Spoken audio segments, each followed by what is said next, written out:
কক্সবাজারের রামুতে এক যুবকের বিরুদ্ধে দায়েরকৃত মিথ্যা মামলা প্রত্যাহার ও আদালতে মিথ্যা তদন্ত প্রতিবেদন দাখিল করায় রামু থানার এসআই কামাল হোসেনকে প্রত্যাহারের দাবিতে মানববন্ধন সমাবেশ অনুষ্ঠিত হয়েছে। শুক্রবার বিকেলে রামু চৌমুহনী চত্বরে সর্বস্তরের জনসাধারণের ব্যানারে এই মানববন্ধন সমাবেশের আয়োজন করে এলাকাবাসী।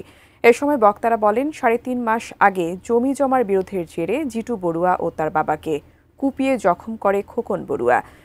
তবে এই মামলার পলাতক আসামি খোকন বড়ুয়াকে গ্রেপ্তার না করে উল্টো ভুক্তভোগী জিটু বড়ুয়ার বিরুদ্ধে আদালতে চাঁদাবাজির মিথ্যা মামলার প্রতিবেদন দেন এসআই কামাল হোসেন। কোনো অপরাধ না করেও হয়রানিমূলক মিথ্যা মামলায় বর্তমানে কারাগারে আছেন জিটু বড়ুয়া। পুলিশের পক্ষ থেকে এই ঘটনায় দুঃখ প্রকাশ করা হলেও ওই পুলিশ কর্মকর্তার বিরুদ্ধে কোনো ব্যবস্থা না নেওয়ায় ক্ষোভ প্রকাশ করেন এলাকাবাসী।